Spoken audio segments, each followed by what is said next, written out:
Čim sunce pokaže svoju raskoš, pa bilo to čak i u ovom zimskom razdoblju, mi povrtlari dobijemo želju za radom i vuče nas pomisao na sjetvu i rani uzgoj biljaka. No da li je to dobro ili ne? Najčešća greška je previše rana sjetva povrća, što dovodi do propadanja presadnica ili sadnje preraslih biljaka, što na kraju umanjuje urod i donosi niz problema u proizvodnji. Greška većine amaterskih povrtlara je što prerano započnu sa sjetvom presadnica. Oni već u januaru posiju paprike, paradajz, krastavce, dinje, patliđani i druge biljke. Da li je to iz prevelike želje da krenu sa sjetvom ili nekog straha da će zakasniti, no ipak samim tim prave sebi problem.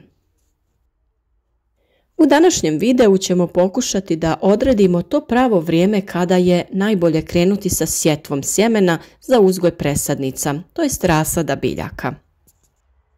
Posvetit ćemo pažnju i reći vam koji su to najčešći problemi kod preranog uzgoja presadnica i zašto to nije dobro. Ako do sada niste, podržite naš rad tako što ćete zapratiti naš kanal, a kako bi redovno dobivali obavijesti o novim videima sa korisnim savjetima, kliknite i na znak zvonca. Ako imate plastenik sa grijanjem i možete osigurati optimalne uslove za ranu proizvodnju, januar ili početak februara je odličan izbor za sjetvu. Ali većina amatera će biljne presadnice saditi na otvorenom u maju, tako da ipak nije potrebno previše rano krenuti sa sjetvom. Već smo govorili o uslovima koje pojedina biljka treba u našim prethodnim videima. Određeni uslovi se moraju ispuniti i samim tim osigurati pravilan razvoj mladih biljaka. Iz tog razloga smo vam preporučili da sami po našim uputama izradite klijalište za vaše biljke gdje ćete im osigurati one prave optimalne uslove koji su im potrebni. Video možete potražiti na našem kanalu. Prerana sjetva donosi sa sobom mnoštvo problema. Sjeme biljke ima svoje zakonitosti što se tiče vremenskog trajanja klijanja, nicanja i razvoja mlade biljke spremne za sadnju na otvorenom. Predugo zadržavanje biljke u malim posudama izazvati će sljedeće probleme. Naime, mlade biljke su podložnije napadu bolesti. Pored pojave polijeganja, truljenja, plamenjače, vrlo često se na prerano posijanim presadnicama javlja i pjegavost i pepelnica. To su oboljenja koja se u optimalnoj proizvodnji rasada manje javljaju, ali ako je rasad prerano posijan, one će se pojaviti. Tako da je to nešto što svakako želimo izbjeći držanjem biljaka u što pogodnijim uslovima koji su potrebni za pojedinu biljku. Svaka biljka nije ista, pa tako i uslovi za njihov razvoj nisu isti. Paprika je svojevrsna princeza i neće niknuti u bilo kakvim uslovima, dok je paradajz ipak malo manje zahtjevan. Tu je i problem sa osvjetljenjem. U januaru i februaru osvjetljenje nije dovoljno da bi se presadnice pravilno razvijale i formirale zametke budućih cvjetova, odnosno roda. Vrlo je važno taj dio uslova pravilno obezbijediti. Umjetna osvjetljenja su u većini slučajeva neophodna.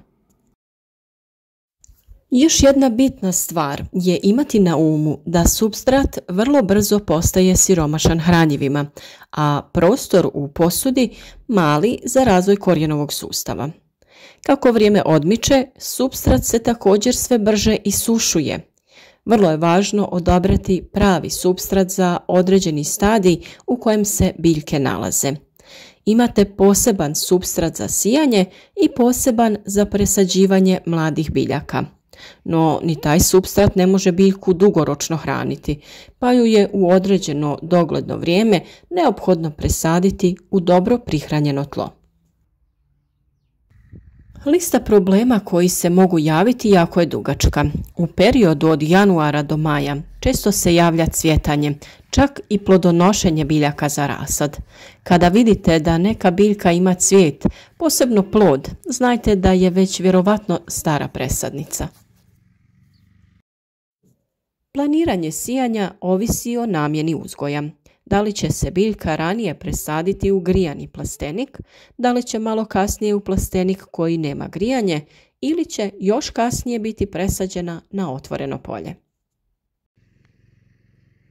Dobro razvijena biljka za rasad je kada ima 6 do 10 stalnih listova, ovisno od vrste. Presadnica paprike, na primjer, treba imati 6 do 10 dobro razvijenih listova, a visina rasada do 20 cm. Visina presadnice paradajza treba biti oko 30 cm sa 6 do 8 listova. Optimalno razvijen rasad brzo nakon ukorjenjavanja nastavlja sa rastom i razvojem, što nije slučaj sa starim rasadom, to jest preraslim biljkama. To je malo veći problem kod uzgoja biljaka ukoliko se bavite prodajom gotovih proizvoda.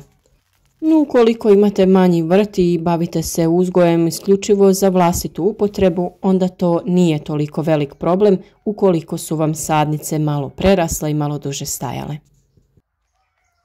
Jer i te stare biljke se dobro ukorijene, samo sporije napreduju. Često dolazi do opadanja cvjetova sa donjih etaža i na taj način se smanjuje urod. Biljke su i podložnije pojavi oboljenja i napadu štetnika. U svakom slučaju, ukoliko se ovakva situacija ipak desi, i te biljke se mogu spasiti i koristiti. A februar je idealno vrijeme za sijanje sjemena biljaka koje ćete presaditi u plastenik u aprilu. Tada će biljke biti u idealnom stadiju, lako će se prilagoditi i nastaviti nesmetano sa rastom i razvojem. A mjesec mart je optimalan za sjetvu sjemena rasada kojeg namjeravate saditi u maju na otvoreno polje. Klijanje i nicanje sjemena u optimalnim uslovima traje oko 10 dana. Krastavac niče za 4 ili 7 dana, paradajz za 7 do 10 dana, a paprika i patliđan za 10 do 15 dana. Na vrijeme nicanja djeluju razni faktori poput temperature i vlažnosti, a klijanje i nicanje može se ubrzati naklijavanjem sjemena. Sve su to teme koje smo mi već obradili i o njima imate posebne video savjete na našem kanalu. Dužina rasadničkog perioda različita je za različite biljne vrste. Na primjer, proizvodnja rasada paprike, patliđana i paradajza traje od nekih 40 do 70 dana, ovisno od sortnih karakteristika i uslova u rasadniku. Za krastavac, lubenicu, dinju, tikvice potrebno je između 20 i 25 dana. Proizvodnja presadnica zelene salate traje oko 25 dana, dok proizvodnja presadnica kupusnjača traje od 30 do 50 dana. Na dužinu proizvodnje rasada utječe i to radi li se o ranoj ili kasnoj proizvodnji. Nema potrebe da proizvodnja presadnica traje 5 mjeseci, da započnete sjetvom u januaru i završite sadnjom starog rasada tek u maju. Na osnovu dana potrebnih za proizvodnju rasada određene biljne vrste i sorte, lako možete izračunati kada krenuti u sjetvu rasada i sačuvate se od nepotrebnih problema, propadanja rasada, nepotrebnih troškova ili gubitka sjemena neke drage stare sorte za koju ste ponosni što je imate. Ukoliko želite sve korake uzgoja pratiti kroz naše video savjete, zapratite naš kanal i budite u toku sa radovima. Klikom na znak zvonca dobivat ćete obavijesti o svakom novom video savjetu. Nudimo vam savjete o uzgoju voća i povrća doslovno od sjemena do ploda, o najboljem načinu prihrane i dijelimo naša iskustva za lakši način uzgoja.